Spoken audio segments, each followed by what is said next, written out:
Primeiramente, bom dia aos espectadores de O Liberal. Nós estamos aqui nessa manhã para conversar com o diretor executivo da IMEX, a Associação das Indústrias Exportadoras de Madeira do Pará, e o estado figura entre um dos principais exportadores de madeira, para falar um pouco sobre o cenário desse setor, né, quais são as nuances atuais, o que a gente está enfrentando. E a gente sabe que recentemente teve uma queda nas exportações e a gente queria entender, de antemão, já te agradecendo por estar aqui para dialogar sobre isso, de quanto que foi essa queda, qual é a razão, o que está acontecendo, Derek? Bom, obrigado. Primeiro, agradecer o convite. Para a gente é muito importante poder ter um espaço para poder falar de manejo florestal, poder falar do setor florestal, que é um setor de grande relevância para a economia, mas também para a manutenção das florestas no estado do Pará. E realmente a gente teve aí, comparando o ano de 2025 com o ano de 2024, o mesmo período, né? Agora a gente fechando aí esse primeiro trimestre, nós tivemos uma redução de quase 40%. Né? Então ficou em 39%, foi a queda que houve, tanto em valor quanto em volume. Essa queda ela é atribuída aí a diferentes causas. Nós temos ainda uma campanha que tem sido feita, que a nossa avaliação é que é equivocada, onde pela substituição da madeira por outros produtos, isso tem acontecido bastante na Europa, por produtos que eles chamam, por exemplo, de composite.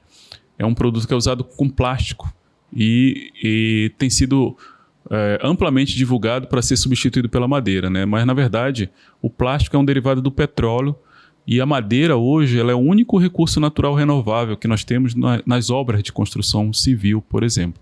Porém, Michael, uma coisa importante da gente ressaltar é que a nossa avaliação é que hoje o grande problema do setor ele é interno, ele está dentro do Brasil. Então, nós podemos aí citar principalmente a burocracia, que tem aumentado absurdamente, o tempo de espera, de análise das licenças de exportação, das licenças necessárias para você poder mandar esse produto para fora. E isso aumenta muito o custo de transação. Então, muitas cargas têm se inviabilizado pela demora que elas esperam nos portos. Isso faz com que as empresas percam contratos, não consigam cumprir, muitas vezes, as obrigações que têm com seus clientes, e tem levado aí a prejuízos imensos na geração de empregos, fechamento de indústrias, dentre outros.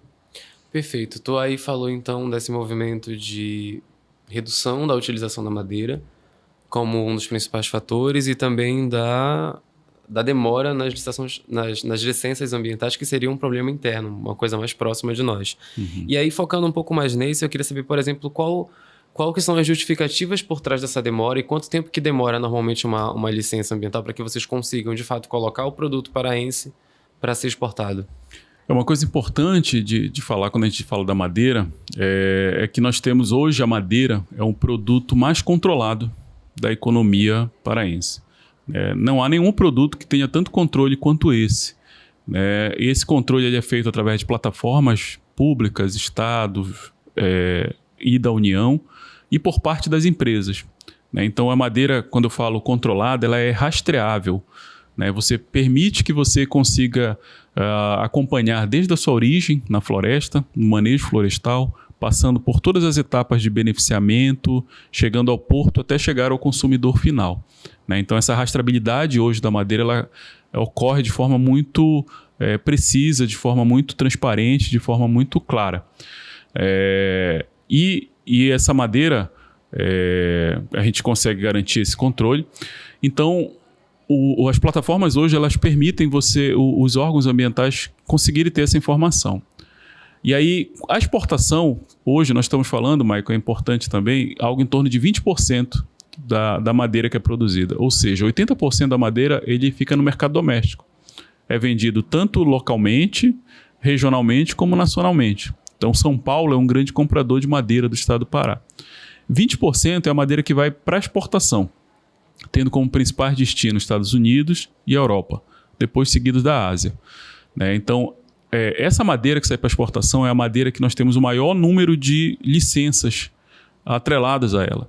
Então você tem autorização de exploração florestal, você tem guias florestais, você tem documento de origem florestal. E quando você vai para a exportação, você agrega mais 2 licenças, que é a chamada LPCO, que é a licença específica para exportação. E no caso de espécies que estejam incluídos na lista CITES, que é uma lista de espécies restritivas, você tem que colocar uma nova licença, que é a chamada licença CITES. Então, hoje, um período o que seria algo normal dentro disso, a gente imagina que é algo em torno de 2 meses para emissão. No entanto, nós temos aí empresas que aguardam há 4, 5, 6 meses sem ter nenhuma resposta do órgão ambiental. Entendi.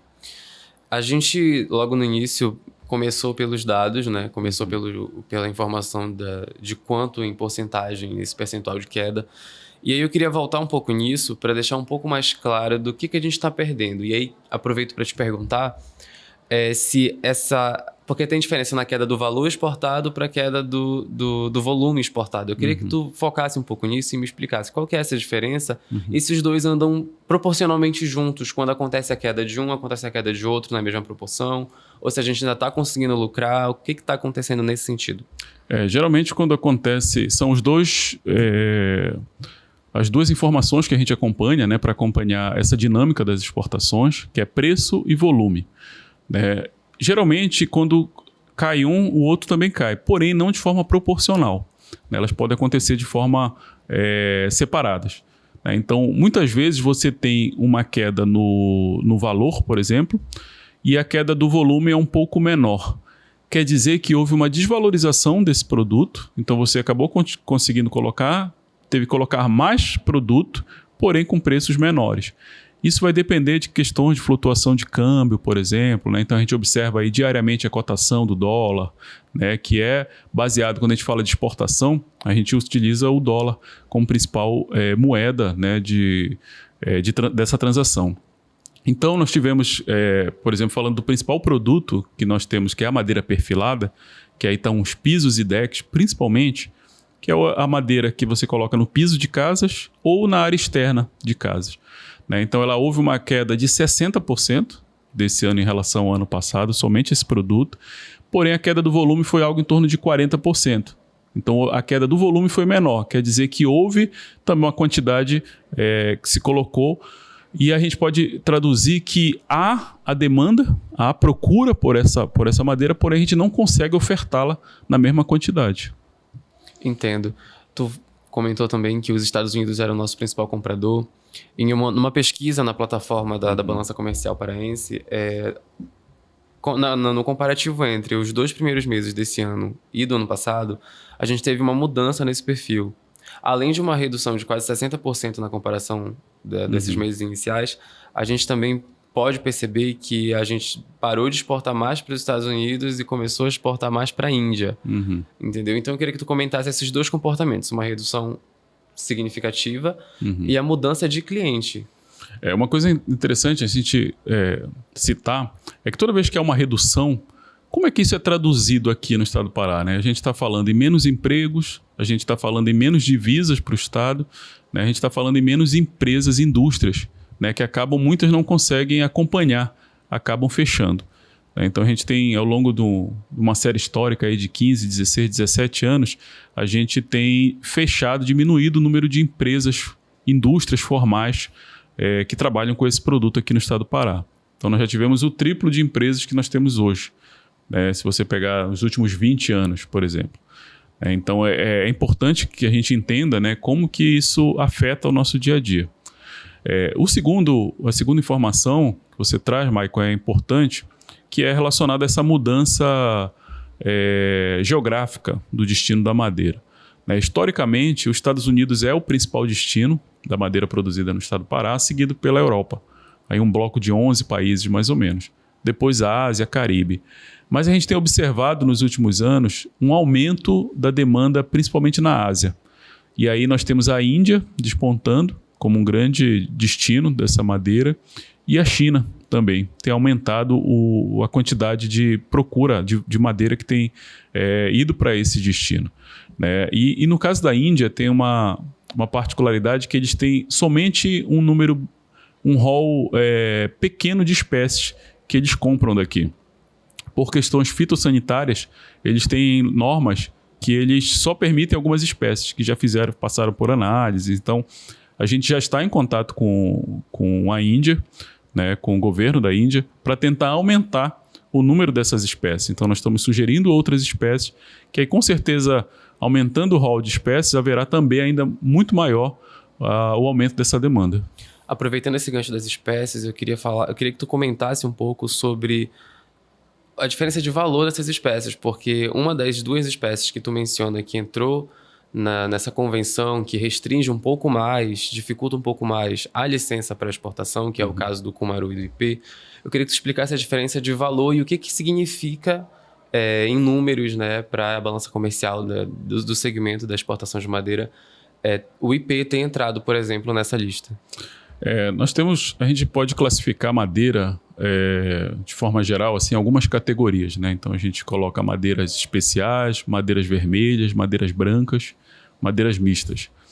Quando a gente fala do ipê e do cumaru, são duas espécies que têm altíssima qualidade, né? O ipê é uma espécie bastante conhecida pelas suas flores, principalmente, usada inclusive na arborização urbana de algumas cidades. Né? Então, quando ela chega no período da floração, as folhas caem e ficam só as flores. Né? Então, acaba que todo mundo conhece um pouco o ipê amarelo, o ipê roxo. Né? Então, são espécies altamente resistentes, né? Que você tem ela praticamente em todo o território nacional.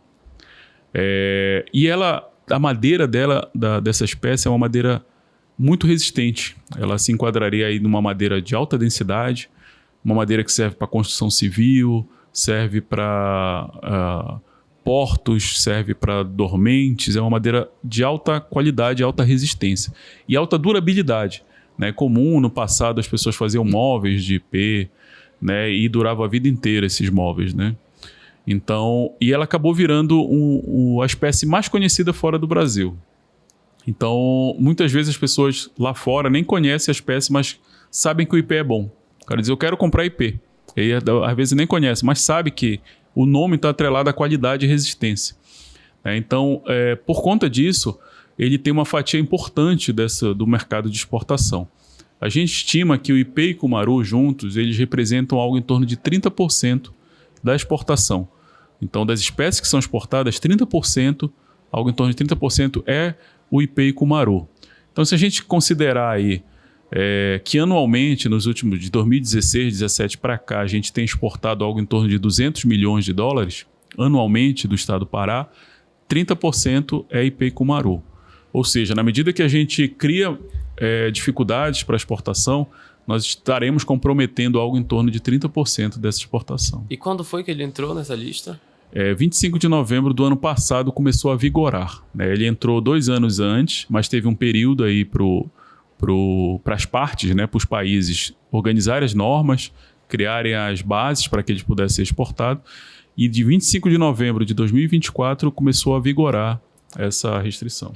Derek, qual tem sido o diálogo da IMEX e do setor madeireiro de maneira geral, se tu puder falar nesse sentido, com o IBAMA, para tentar articular, né, entender aonde que estão os obstáculos de fato, porque saindo dessa esfera mais genérica, a gente também tenta compreender o que do lado de lá pode estar sendo difícil para eles conseguirem agilizar do lado do setor madeireiro.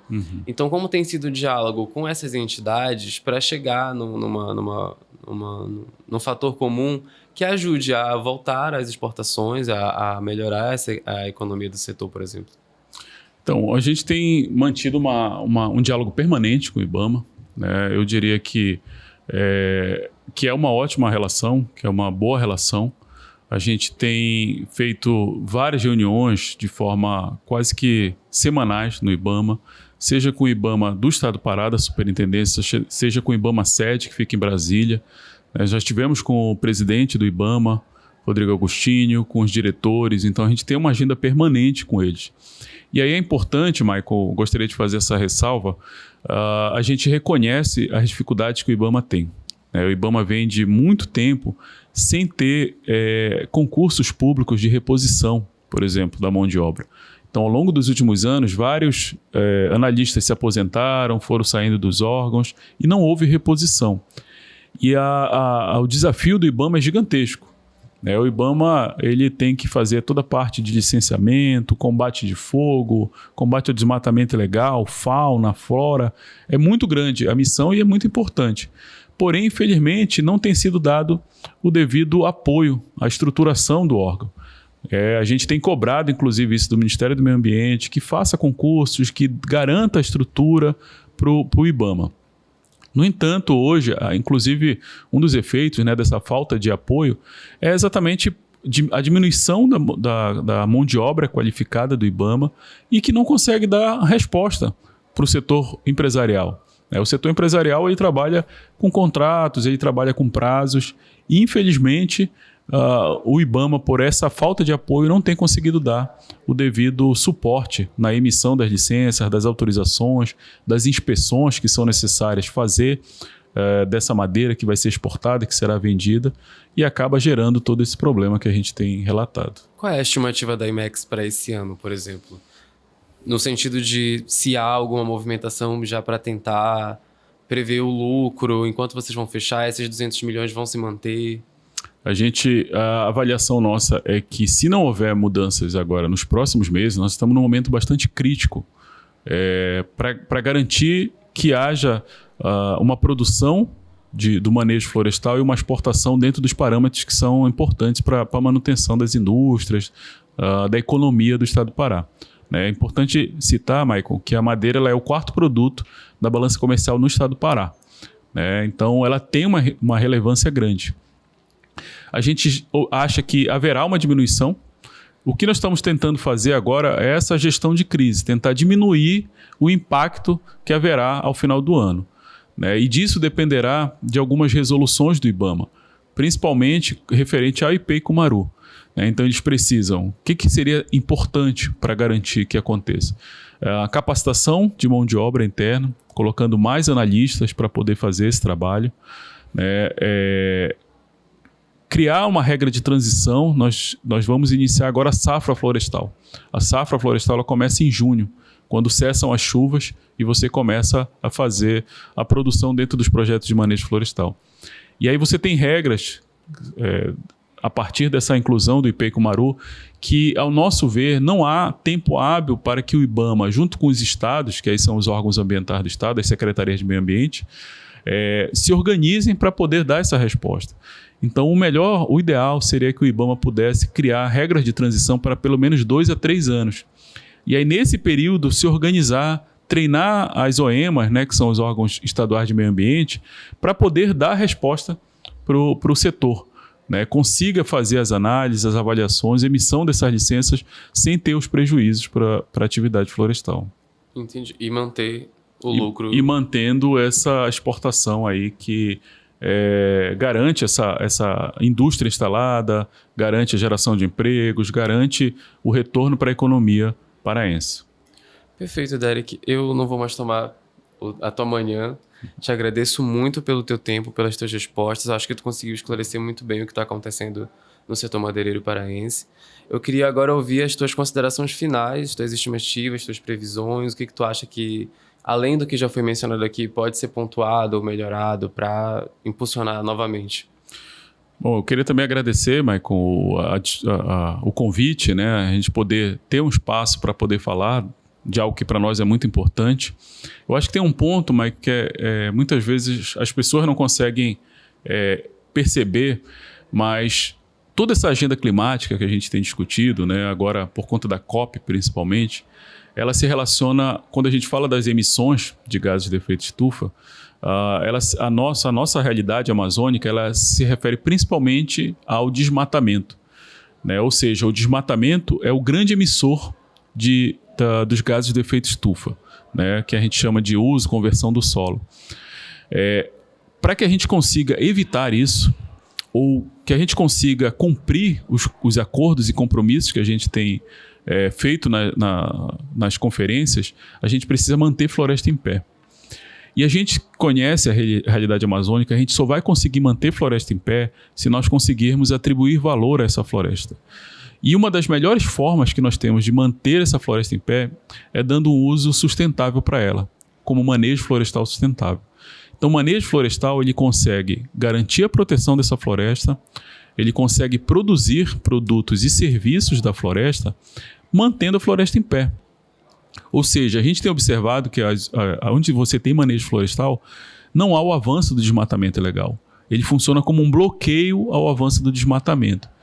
Então, toda essa agenda que é tão importante para o Estado do Pará, que é importante para o Brasil, como parte desse esforço global para evitar o aumento do aquecimento global, o aumento da temperatura média global da Terra, ele só vai ser possível se nós atribuirmos valor à floresta e termos atividades que são compatíveis com a sua manutenção. Então, apoiar o manejo florestal, apoiar o setor florestal é crucial para que a gente consiga ter uma agenda climática com sucesso para o Brasil. Muito obrigado mais uma vez pela tua explicação. Muito obrigado aos espectadores de Oliberal. A gente fica por aqui com o Derek Martins, diretor executivo da IMEX no estado do Pará.